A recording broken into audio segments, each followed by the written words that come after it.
జీవం గల దేవ, సర్వశక్తి మంత్ర, సర్వోన్నత, సర్వంత్ర్యామి, సర్వకృపానిధి అయిన దేవ, కొత్తలేని పరిశుద్ధాత్మ శక్తితో నింపి నీడంతల ఆత్మతో అభిషేకించి నేను తండ్రి వాక్యం ద్వారా నాతో మా అందరితో నీవు మాట్లాడమని, నీవే కృప చూపించి నడిపించి మా అందరికి సహాయం చేయమని యేసునామములో చిన్ని ప్రార్థన బంగారు పాదాలకు సమర్పిస్తున్నాము తండ్రి. ఆమేన్. హల్లెలూయా. ప్రియ సహోదరి సోదరా, పరిశుద్ధ గ్రంథంలో మనం చూసినట్టు ప్రశాంతమైన వాతావరణంలో కూర్చోలేదు యేసుక్రీస్తు ప్రభు గారు. మనలాగా కడుపు నిండా తిని ఆరోగ్యంతో ఉండలేదండి యేసుక్రీస్తు ప్రభు గారు. సిలువ మ్రానుపై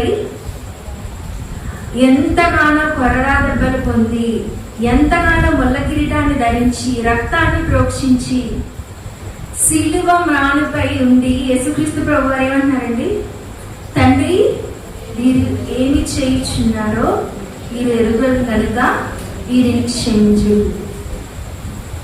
మరణించే పరిస్థితిలో ఉన్న యేసయ్యే మనందరి పాపాల గురించి క్షమాపణ కోరండి. ప్రియ సహోదరి సోదరా, బ్రతుకున్న మనం ఏం చేస్తామండి? దేవుడిచ్చే క్షమాపణ పొందుకుంటున్నామా? దేవుడిచ్చిన క్షమాపణ పొందుకొని ఇతరులను క్షమించేవారుగా ఉంటున్నామా? ప్రియ సహోదరి సోదరా, మరణించే పరిస్థితిలో ఉన్న యేసయ్యే మన క్షమాపణ కోసం ప్రార్థన చేస్తే బ్రతుకున్న మనం ఏం చేయాలండి? బ్రతికున్న మనము ఎంతగా దేవుడిచ్చే క్షమాపణ పొందుకున్న మనము ఎంతగా క్షమించేవారుగా ఉండాలి? ప్రియ సహోదరి సోదరా, పరిశుద్ధ గ్రంథంలో చూసినట్లయితే యెషయా 55వ అధ్యాయము 7వ వచనము. యెషయా గ్రంథము 55వ అధ్యాయము 7వ వచనము. భక్తిహీనులు తమ మార్గమున విడువవలెను, దుష్టులు తమ తలంపులను మానవలెను. వారు యెహోవా వైపు తిరిగిన ఎడల ఆయన వారి యందు జాలిపడును. వారు మన దేవుని వైపు తిరిగిన ఎడల ఆయన బహుగా క్షమించెను. భక్తిహీనులు వారి మార్గాన్ని విడిచి దేవుని వైపు నడిచేవారుగా ఉండాలి. దుష్టులు ఏం చేయాలండి? వారి తలంపులను మానుకొని యెహోవా వైపు వారు తిరిగిన ఎడల దేవుడు ఏం చేస్తారండి? వారి యందు జాలి పడతాడు, వారి యందు ఉన్నతమైన క్షమాపణ ఇస్తాడు.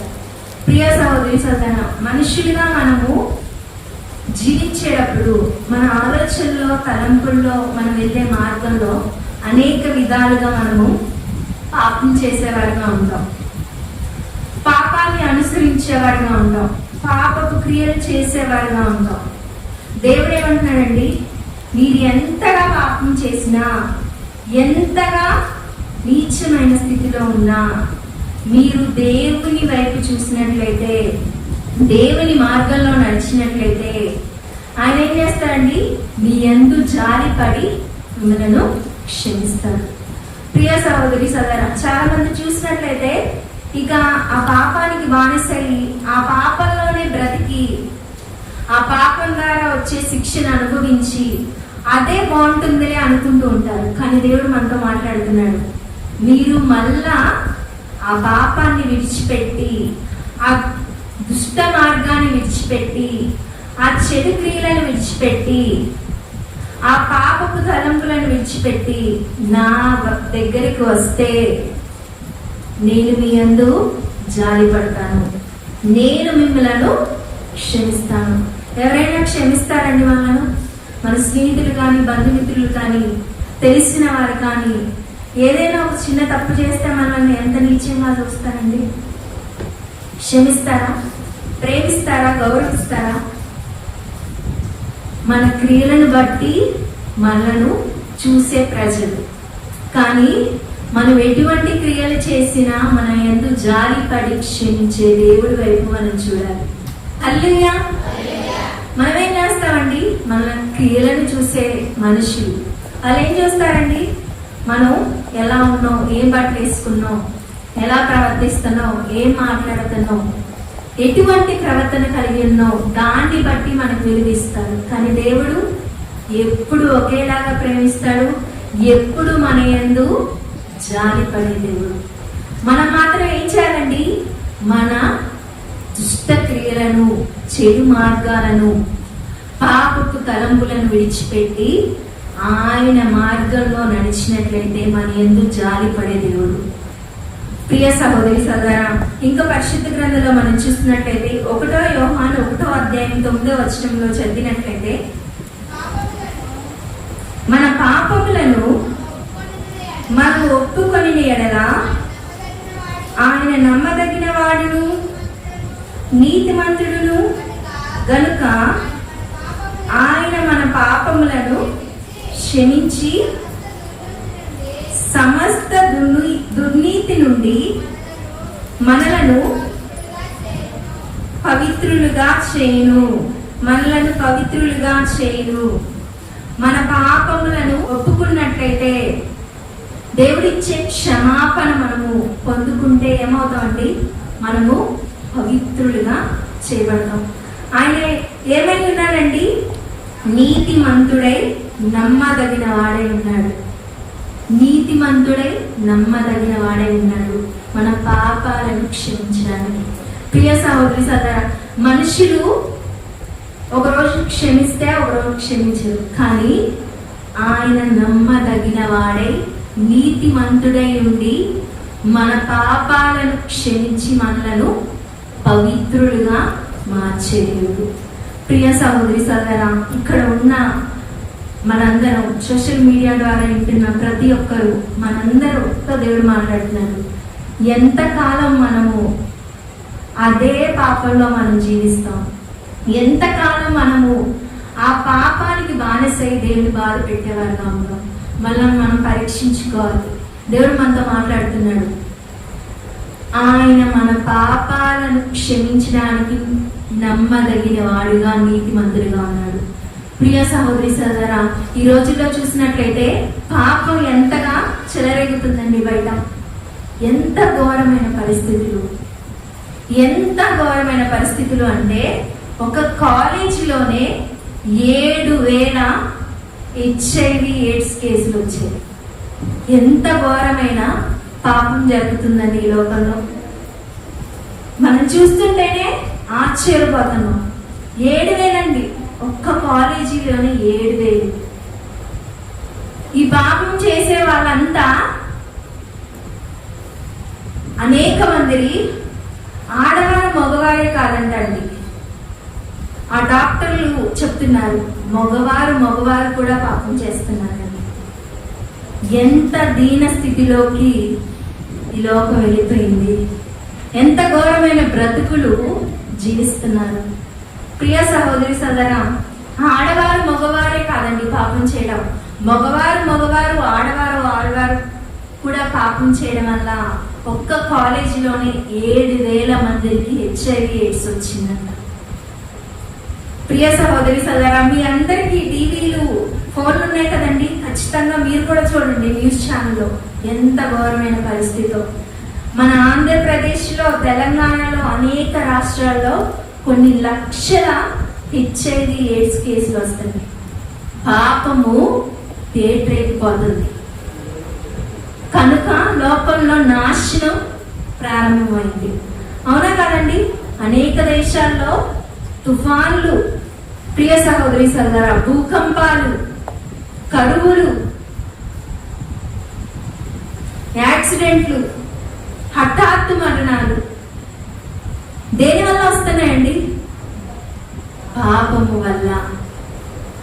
దేవుడు మనం శిక్షించాలని ఎప్పుడు అనుకోలేదు. కానీ మన పాపాల వల్ల ఏమవుతుందండి?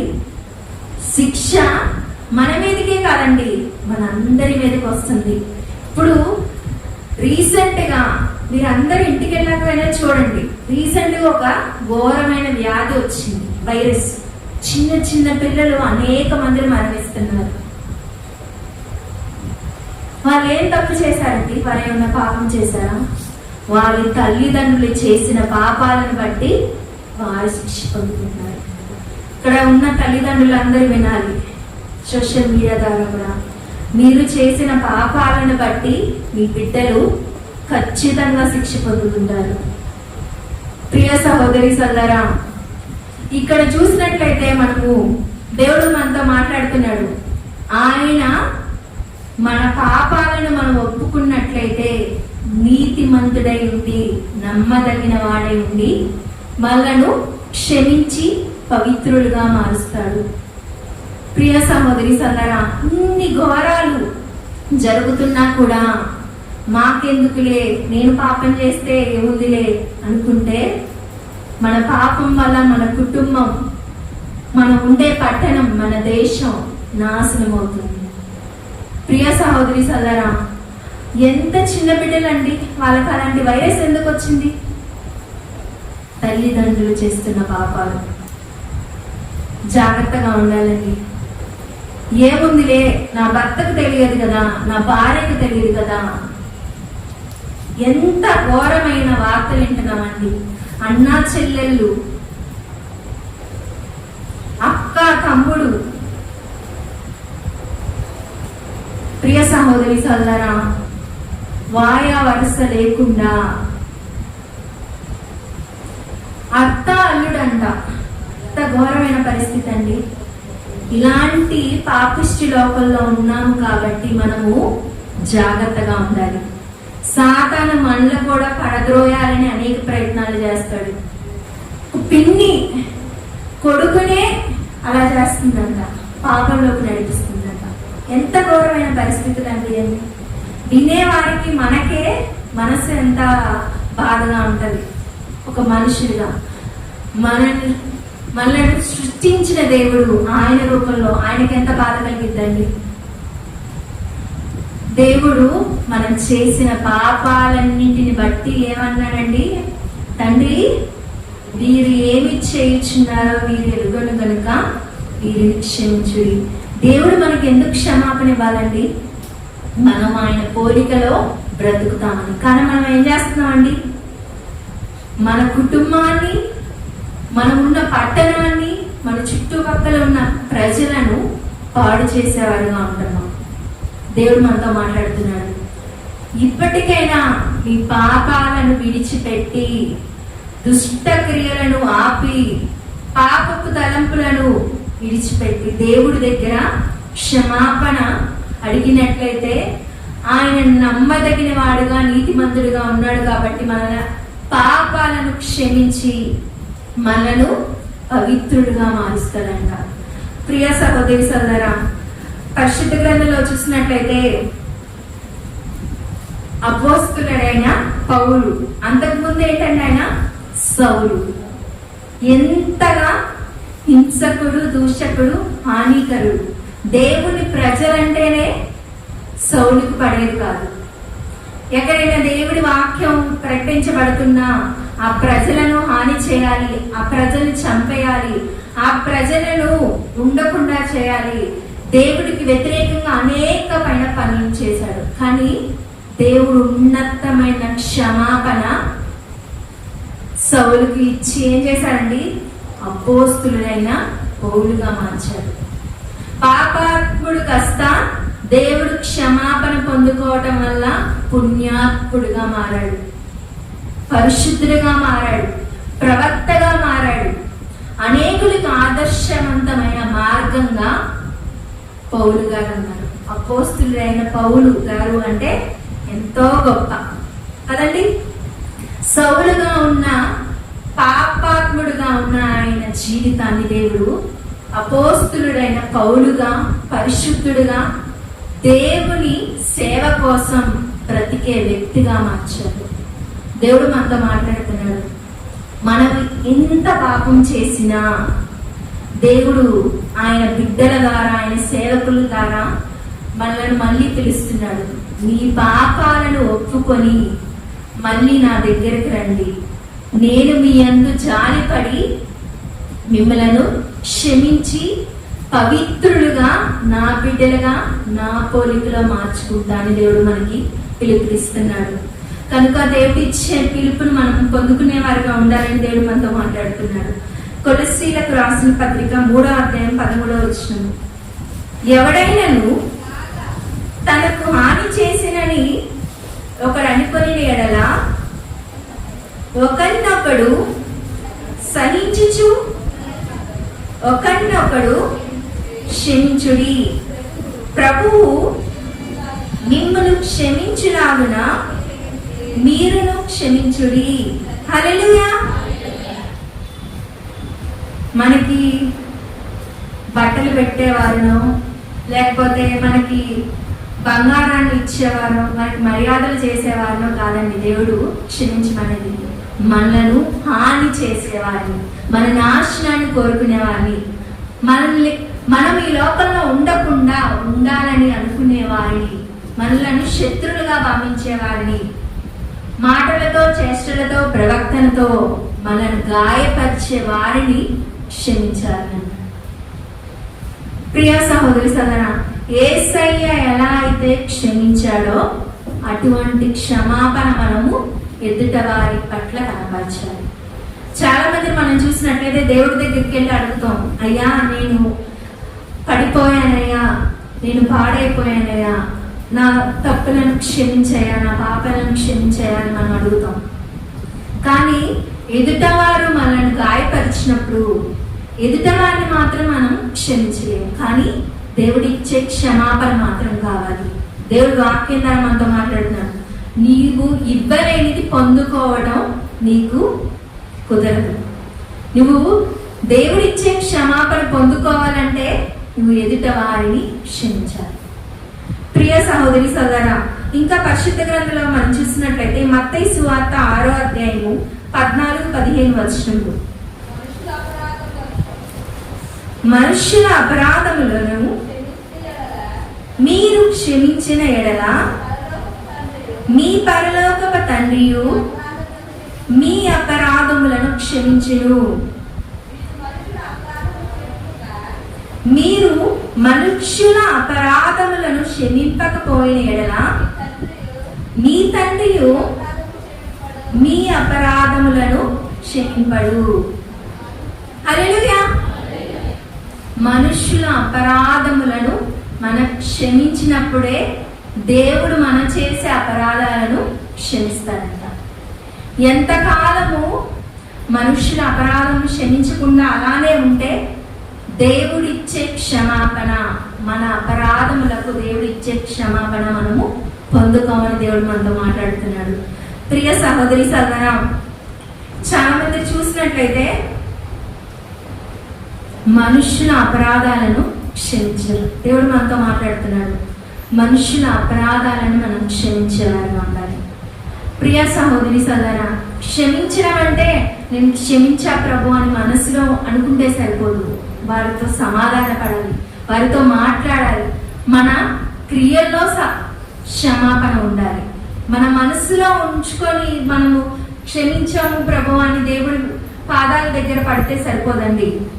మనం ఇచ్చే క్షమాపణ ఎలా ఉండాలండి? క్రియారూపకంగా ఉండాలి. ప్రియ సహోదరి సోదరా, క్షమిస్తున్నారా? చాలా మంది చూసినట్లయితే భర్తని క్షమించలేరు, భార్యను క్షమించలేరు, అత్తని క్షమించలేరు, బిడ్డలను క్షమించలేరు, తోటికోళ్ళను క్షమించలేరు, స్నేహితులను క్షమించలేరు. కానీ వీరికి మాత్రం దేవుడిచ్చే క్షమాపణ మాత్రం కావాలి. వీరు చేసిన అపరాధాలకు మాత్రం క్షమాపణ కావాలి. దేవుడు మనతో మాట్లాడుతున్నాడు, మీరు ఎంత కాలము ఎదుట వారి అపరాధాలు క్షమించకుండా ఉంటారో అప్పటి వరకు దేవుడిచ్చే క్షమాపణ మీరు పొందుకోలేరని దేవుడు మనతో మాట్లాడుతున్నాడు. ప్రియ సహోదరి సోదరా, పరిశుద్ధ గ్రంథంలో చూసినట్లయితే యోసేపును వాళ్ళ అన్నలు ఏం చేశారండి? అమ్మి వేశారు. ఎన్ని ఇబ్బందులు పడ్డాడండి యోసేపు, అవునా కదా? ఎంత ఇబ్బంది పడ్డాడో. ఒక బానిసగా అన్యాయంగా వాళ్ళ అన్నలు అమ్మేసినప్పటికీ యోసేపు దేవుడిచ్చిన దేవుడి తోడుతో దేవుడిచ్చిన ఆయన కృపతో ఏం చేశారండి, కలలకు దేవుడు ఇచ్చిన దర్శనాలను బట్టి, కళలను బట్టి దేవుడి సహాయంతో కళలకు భావాన్ని చెప్పి ఉన్నతమైన అధికారాన్ని పొందాడు యోసేపు. ఉన్నతమైన అధికారాన్ని పొందినప్పటికీ గర్వంతో విరవిగడండి. వాళ్ళ అన్నలు ఆపదలో ఆకలి దప్పులో వస్తే కన్నీళ్లు పెట్టుకొని వారిని ఆదరించి క్షమించారు. క్షమించాలని ఇంట్లో ఉండి మనసులో అనుకుంటే సరిపోదండి, మీ క్రియల్లో క్షమాపణ ఉండాలి. మీరు చూపే ప్రేమలో క్షమాపణ కనపడాలి. ప్రియ సహోదరి సోదరా, మీరు క్షమించారని మీ క్రియల ద్వారా దేవుడు నమ్మే విధంగా ఉండాలి. యోసేపు ఎంతగా క్షమించాడండి. కరువు పరిస్థితిలో దేశంలో ఉన్న అందరూ చనిపోయే పరిస్థితి వచ్చిన వాళ్ళ అన్నలు మాత్రం సమృద్ధిగా ఆహారాన్ని పెట్టి సహాయం చేశాడు. మనమైతే క్షమిస్తామండి. నువ్వు గనక మా ఇంటికి వచ్చావనుకో స్టార్ట్ చేస్తారు, ఇక నీకు నాకు సంబంధం లేదు, ఒకటంటే అంటారు. దేవుని బిడ్డలం అనేది కూడా మనం మర్చిపోతాం మన కోపం వస్తే. ప్రియ సహోదరి సోదరా, మరి మీరు అంటారు, మమ్మల్ని ఇంతగా గాయపరిచారు, ఇంతగా అవమానించారు, ఇంతగా హేళన చేశారు.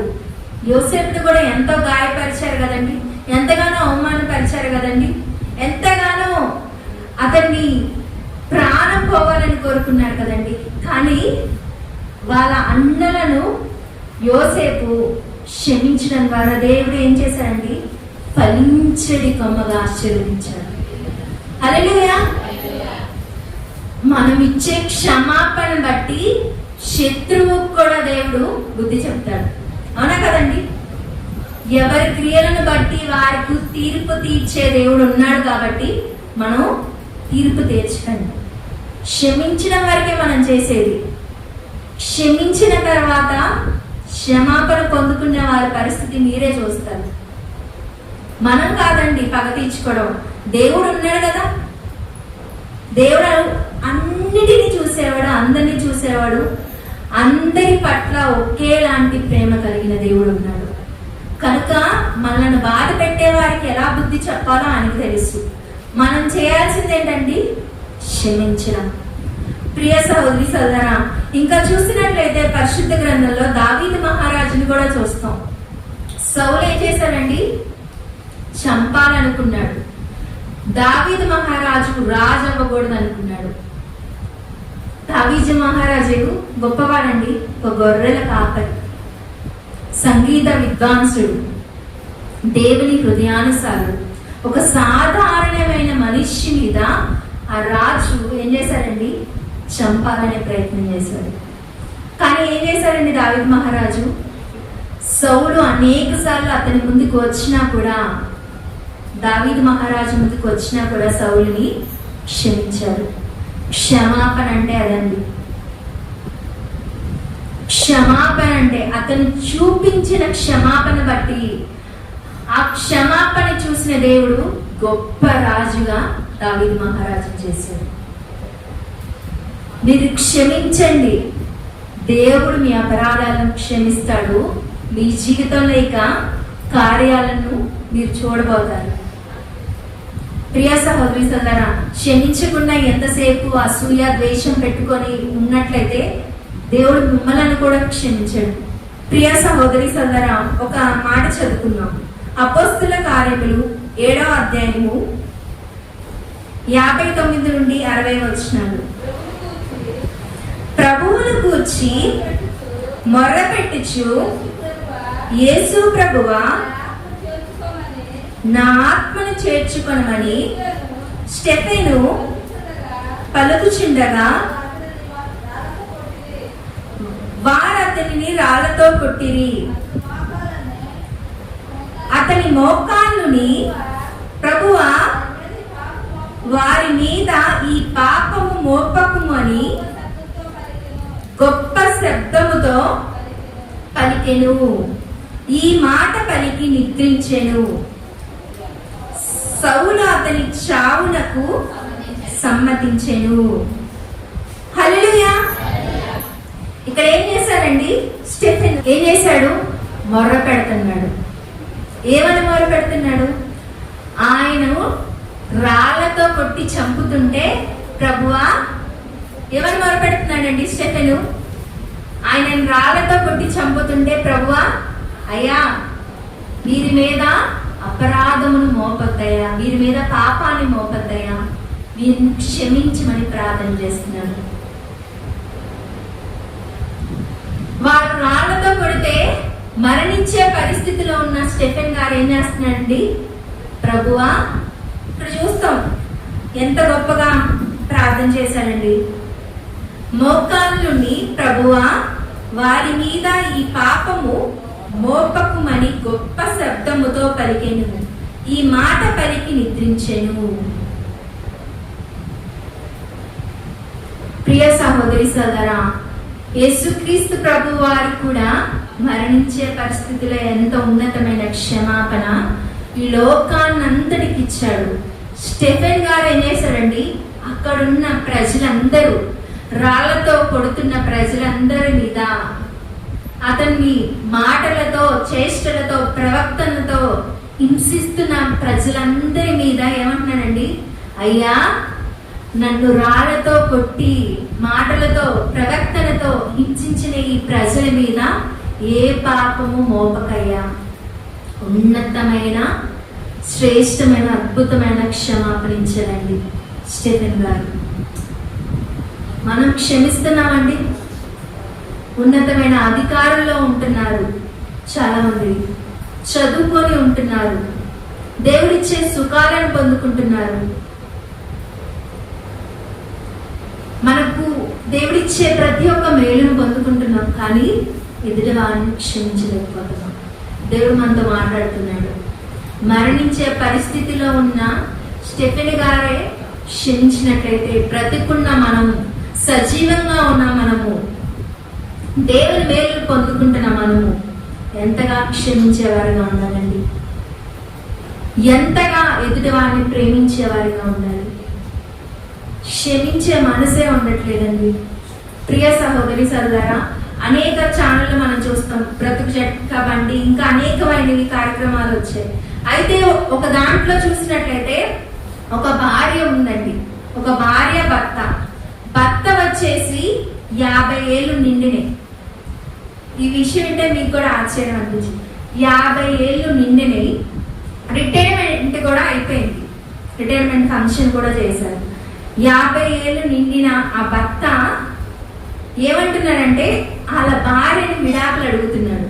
నువ్వు నాకు విడాకులు ఇవ్వాల్సిందే, నేను వేరే ఆమెను పెళ్లి చేసుకుంటా, నువ్వు నాకు విడాకులు ఇవ్వాల్సిందే అని ప్రతిరోజు పొద్దున్న టిఫిన్ పెట్టేటప్పుడు గొడవంట, అన్నం పెట్టేటప్పుడు గొడవంట, సాయంత్రం నిద్రపోయేటప్పుడు గొడవ, ప్రతిరోజు గొడవ పడుతున్నాడంట. నేను వేరే ఆమెను ఇష్టపడుతున్నాను, ఆమెనే పెళ్లి చేసుకుంటా, నువ్వు నాకు విడాకులు ఇవ్వాలి అని అంటున్నాడంట. 50 సంవత్సరాలు నిండినాయి అండి ఆయన. యవనస్తులు అంటే ఏదో యవన కాలంలో కాలు జాగడానికి వచ్చు. 50 ఏళ్ళు నిండి ఆయనకి రిటైర్మెంట్ ఫంక్షన్ కూడా అయిపోయింది. హింస తట్టుకోలేక వాళ్ళ భార్య అధికారులకు ఫిర్యాదు చేసిందంట.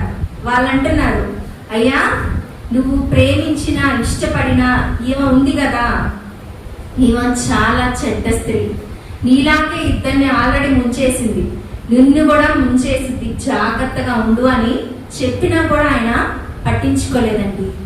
అయితే ఆ పోలీసు అధికారులు వచ్చి ఆమె చేసిన ప్రతిదీ స్టేట్మెంట్తో సహా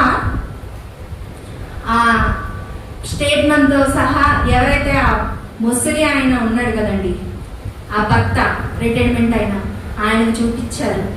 అప్పుడు నమ్మాడు ఆయన, అవును, ఈమె నన్ను మోసం చేస్తుంది నా డబ్బు కోసం. ప్రియ సహోదరి సోదరా, పాపము ఏమవుతుందండి? పేటరేగిపోతుంది. ముసలి వయసులో ఏం చేయాలండి? మనవళ్ళ కోసం, మనవరాళ్ళ కోసం, కొడుకుల కోసం, కూతుళ్ళ కోసం ప్రార్థన చేస్తూ ఉండాలి. ఈ రోజుల్లో ఏం చేస్తున్నారండి? ముసలి వాళ్ళు కూడా పాపం చేస్తున్నారు. అందుకనే అనేకమైన వైరస్లు, అనేకమైన తుఫాన్లు, భూకంపాలు, నాశనం జరుగుతుంది. చివరికి ఆ రిటైర్మెంట్ అయిన ఆ ముసలాయన వాళ్ళ భార్య అంటుంది, అయ్యా నా భర్త తెలుసుకున్నాడు కదా అయ్యా, నేను ఆయన క్షమిస్తున్నాను, మేము ఇంకా కలిసి ఉంటాం, నా భర్తని ఏమనమాకండి అయ్యా, ఇప్పుడు ఆయనకి నా తోడు చాలా అవసరం. ఎంత గొప్ప ప్రేమ అండి ఆ తల్లి పేరు అయితే గుర్తులేదు, కానీ చాలా మంచి ప్రేమ కలిగిన ఉన్నతమైన క్షమాపణ. అదే విధంగా ఇక్కడ ఎవరైనా చేసినట్లయితే ఏం చేస్తారండి, ఈ కృష్ణానదిలోనే నెట్టేస్తారు, ఈ పురుగుల మందు ఇచ్చి చంపేస్తారు. కానీ ఆమె మాత్రం ఉన్నతమైన ప్రేమను కనపరిచింది. దేవుడు అదే మాట్లాడుతున్నాడు, నీ భర్త మారట్లేదా, నీ భార్య మారట్లేదా, నీ బిడ్డలు నీ మాట వినట్లేదా, నువ్వు చూపించే ఉన్నతమైన క్షమాపణ ద్వారా వారి జీవితాలు మార్చబడతాయి. ఆయన ఎంతో పశ్చాత్తాపపడ్డాడండి ఆ వ్యక్తి. దేవుడు మనతో మాట్లాడుతున్నాడు, మనం క్షమాపణ పొందుకోవడమే కాదండి, ఇచ్చేవారుగా ఉంటేనే దేవుడిచ్చే క్షమాపణ పొందుకుంటాం. చివరిగా 2 వచనాలు చూసుకుని ముగించుకుందాం. మత్తయి సువార్త 18వ అధ్యాయము 21-22 వచనాలు. ఆ సమయమున పేతురు ఆయన యొద్దకు వచ్చి, ప్రభువా నా సహోదరుడు నా ఎడల తప్పిదము చేసిన ఎడల నేను ఎన్ని మార్లు అతన్ని క్షమింపవలెను? 7 మార్లు మట్టుగా అని అడిగాను. అందుకు యేసు అతనితో ఇట్లా, నేను 7 మార్లు మట్టుకే కాదు, 70 ఏళ్ళు మార్ల మట్టుకని మీతో చెప్పుచున్నాను. హల్లెలూయా.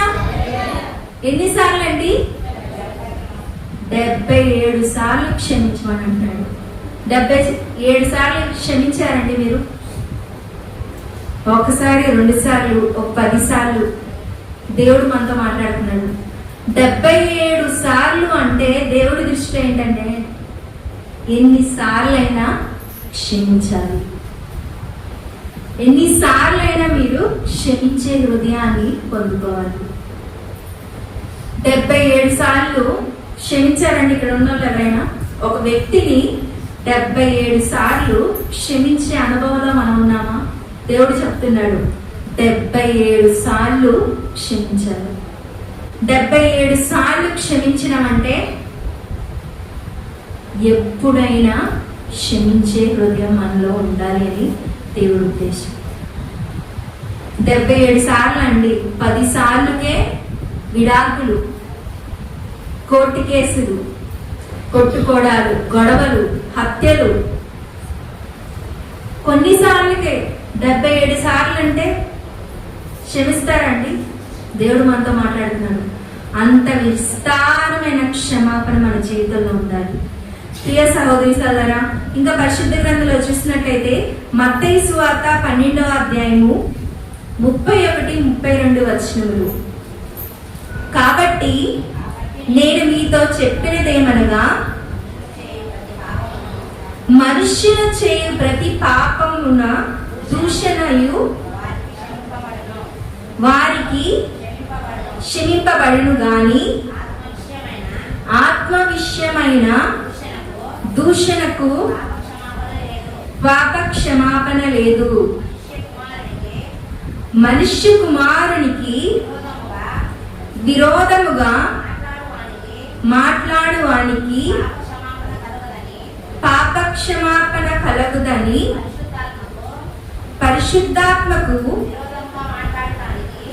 విరోధముగా మాట్లాడువానికి ఈ యుగమందైనను రాబోవు యుగమందైనను పాప క్షమాపణ లేదు. ప్రియ సహోదరి సోదరా,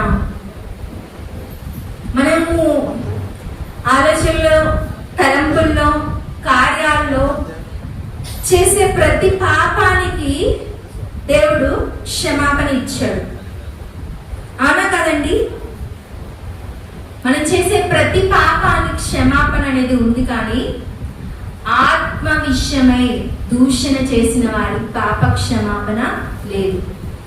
ఈ యుగమందైనను రాబో యుగమందైనను పాప క్షమాపణ వారికి లేదు. ఆత్మ విషయమైన దూషణ అంటే ఏంటండి? ఎవరైతే పరిశుద్ధాత్మ దేవుణ్ణి కలిగి ఉన్నారో, పరిశుద్ధాత్మ దేవుని గురించి కానీ, పరిశుద్ధాత్మ దేవుని శక్తి గురించి కానీ చాలా మంది చులకనగా మాట్లాడతారు. భాషల, ప్రవచనాల, దర్శనాల చులకనగా మాట్లాడతారు, హేళన పరుస్తారు. పరిశుద్ధాత్మ దేవుని శక్తిని అవమానపరుస్తూ ఉంటారు. పరిశుద్ధాత్మ శక్తితో ప్రవచించే సేవకులను అవమానపరుస్తూ ఉంటారు. పరిశుద్ధాత్మ శక్తితో సేవ చేసే ఆయన బిడ్డలను అవమానపరుస్తూ ఉంటారు. దేవుడు మనతో మాట్లాడుతున్నాడు. ఈ లోకంలో చేసే ప్రతి పాపానికి క్షమాపణ ఉంది, కానీ ఆత్మ విషయమైన పరిశుద్ధాత్మ గురించి దూషణ చేసిన వారికి పాప క్షమాపణ లేదు. ఈ యుగమందైనను రాబోవు యుగమందైనను వారికి పాప క్షమాపణ లేదు. ప్రియ సహోదరి సోదరా, చాలా మంది పరిశుద్ధాత్మ దేవుని శక్తిని పొందుకొని ఎగురుతూ ఉంటారు, భాషలో మాట్లాడతారు, దర్శనాలు చూస్తారు. అలాంటి వారిని చూసినప్పుడు, ఇక్కడున్న మనమైనా సోషల్ మీడియాలో ఉన్నవారైనా, అలాంటి వారిని మనం చూసినప్పుడు దేవుని శక్తిని వీరు పొందుకున్నారు, దేవుని అనుగ్రహం వీరి మీద ఉంది, దేవుడు వీరితో మాట్లాడుతున్నాడు, దేవుడు వీరిని దర్శించాడని చూడాలి. కానీ చులకనగా నవ్వుకుంటూ హేళనగా మాట్లాడకూడదు. ప్రియ సహోదరి సదా, చాలా మంది ఎగురుతున్నప్పుడు నవ్వుతూ ఉంటారు. జాగ్రత్త. పరిశుద్ధాత్మ ఆత్మ దూషణ చేసిన వారికి పాప క్షమాపణ లేదు.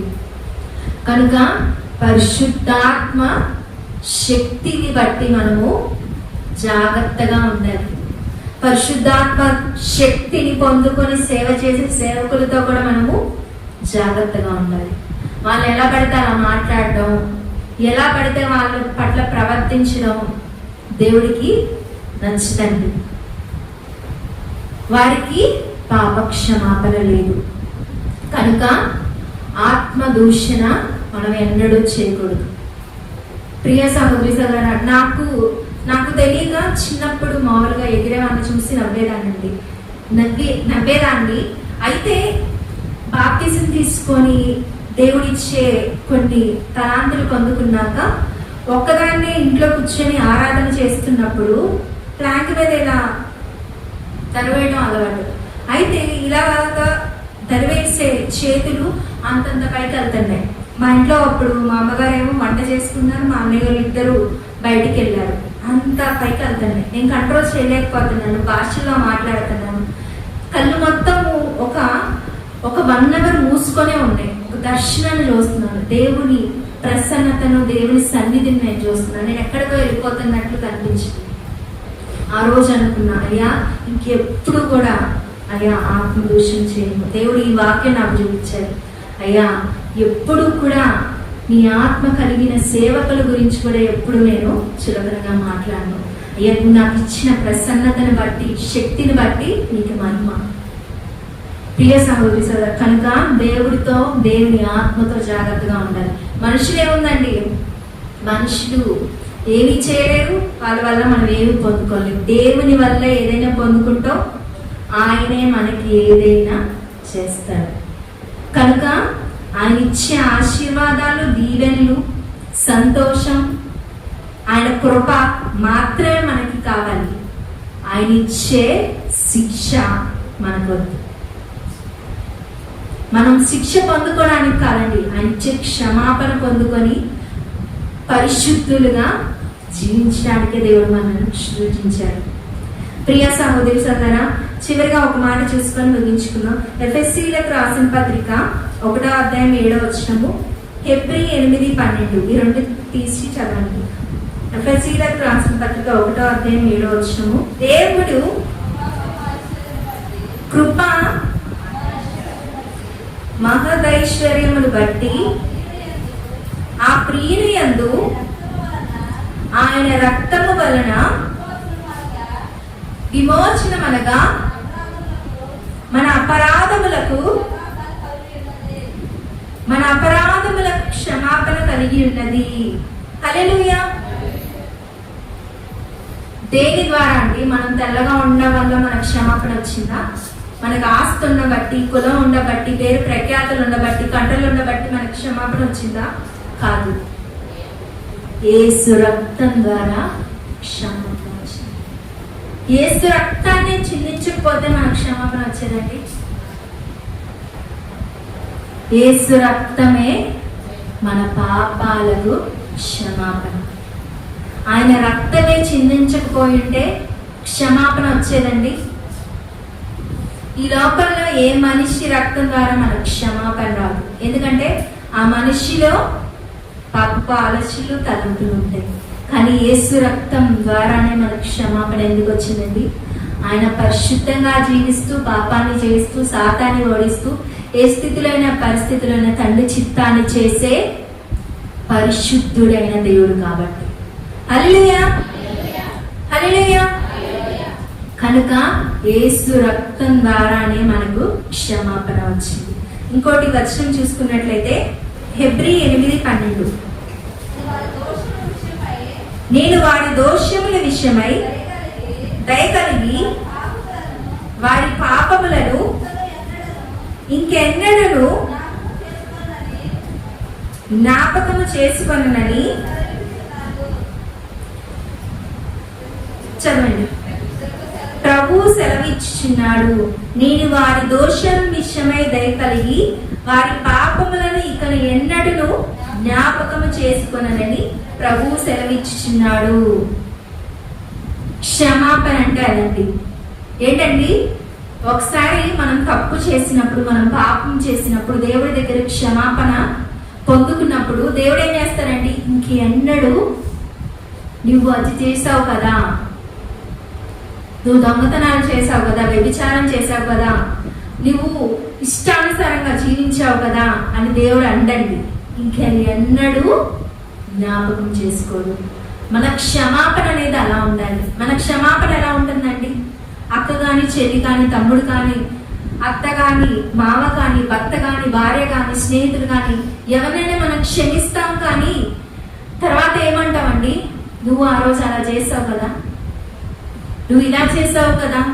మన పాపాలని తవ్వుతూ ఉంటారు. దేవుడు మనకి ఇచ్చేశాడు క్షమాపణ, కానీ మనుషులు మాత్రం అదే దృష్టితో మనం చూస్తారు. అదే దృష్టిలో మనల్ని చూస్తూ ఉంటారు, మనను గాయపరుస్తూ ఉంటారు. దేవుడు మనతో మాట్లాడుతున్నాడు. ఇటువంటి క్షమాపణ మనం ఇవ్వాలి.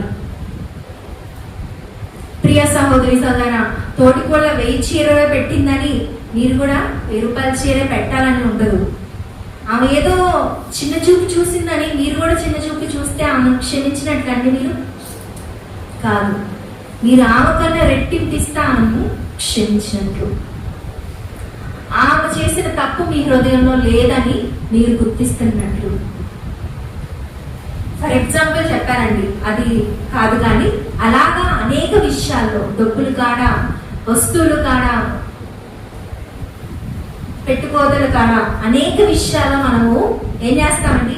క్షమిస్తాం. కానీ క్షమాపణ క్రియల్లో ఉండదు.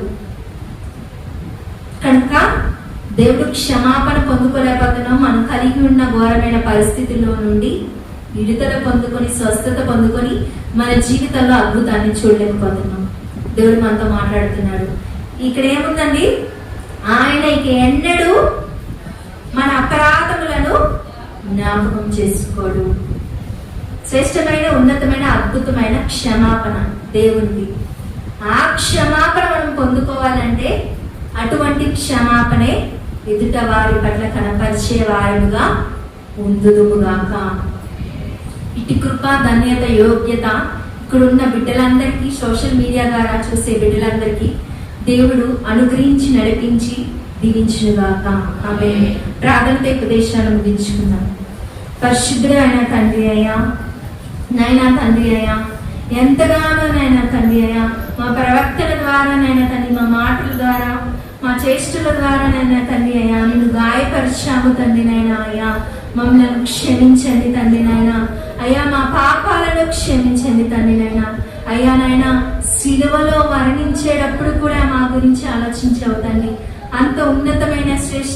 అద్భుతమైన నీ ప్రేమను బట్టి నైనా వందనాలు, కృతజ్ఞతాస్తుతులు తండ్రి. నైనా మా అందరి అపరాధాల నిమిత్తమునైనా నీ రక్తాన్ని చిందించి నీ రక్తం ద్వారా నేను తండ్రి అయ్యా మమ్మల్ని పవిత్రులుగా నీతిమంతులుగా మార్చావు తండ్రి. అందుని బట్టి కృతజ్ఞతాస్తుతులు తండ్రి. నైనా అయ్యా నైనా మా అందరికి కూడా నైనా తండ్రి అయ్యా అయ్యా అయ్యా అయ్యా క్షమించే మనసును దయచేయండి తండ్రి.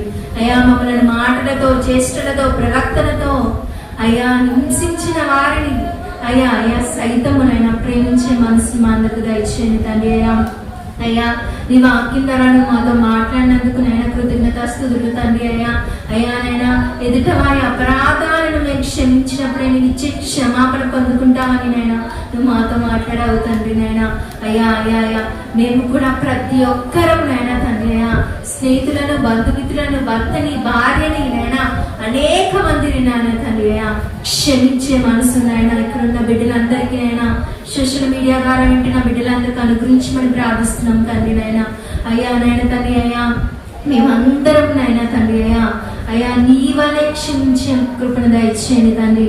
అయ్యా నీవు మా అపరాధాలని ఎన్నడూ జ్ఞాపకం చేసుకోవు తండ్రి.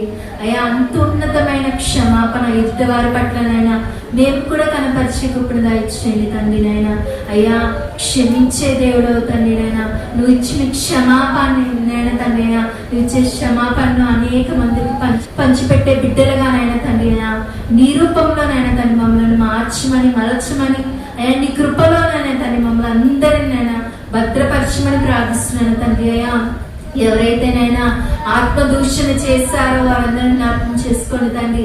అయ్యా తెలియక చేసిన ఆ బిడ్డలందరినీ క్షమించండి తండ్రి. నైనా అయ్యా ఎన్నడూ ఆత్మదూషణ చేసేవారుగా ఇక్కడ నైనా తండ్రి మేము ఎవ్వరూ ఉండకుండా ఉండే కృపను దయచేయమని ప్రార్థిస్తున్నాం తండ్రి. అయ్యా అయ్యా పరిశుద్ధాత్మ దేవుణ్ణి నైనా తండ్రి అయ్యా దూషణ చేసిన వారికి నైనా పాప క్షమాపణ ఉండదని నైనా నీ వాక్యం సెలవిచ్చిన రీతిగా నైనా అయ్యా నైనా తండ్రి అయ్యా అయ్యా నైనా ఆ పాపము మేము ఎన్నడూ నైనా తండ్రి అయ్యా నువ్వు క్షమించని పాపాన్ని మేము ఎన్నడూ చేయకుండా కృపను దయచేయమని ప్రార్థిస్తున్నాను తండ్రి. నైనా అయ్యా అయ్యా నేనైనా తండ్రి అయ్యా కోటని జ్ఞాపకం చేసుకోండి తండ్రి. నైనా అరుణక్కని జ్ఞాపకం చేసుకోండి.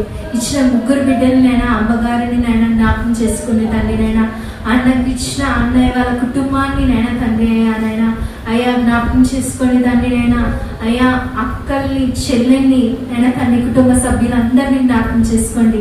అన్నకి ప్రేమించి ఇచ్చిన ఉన్నతమైన సంఘాన్ని జ్ఞాపకం చేసుకోండి తండ్రి. అయ్యా ప్రతి ఒక్కరికి ఉన్న ఆశను తీర్చండి తండ్రి. అయ్యా ఈ 12 రోజు ఉపవాస ప్రార్థనలోనైనా తండ్రి అయ్యా వారు ఏటి కోసం అయితే మొరపెడుతున్నారో, వేటినైతే వారు పొందుకోవాలని ఆశపడుతున్నారో నైనా తండ్రి అయ్యా వారి ఆశను నెరవేర్చమని ప్రార్థిస్తున్నాను తండ్రి.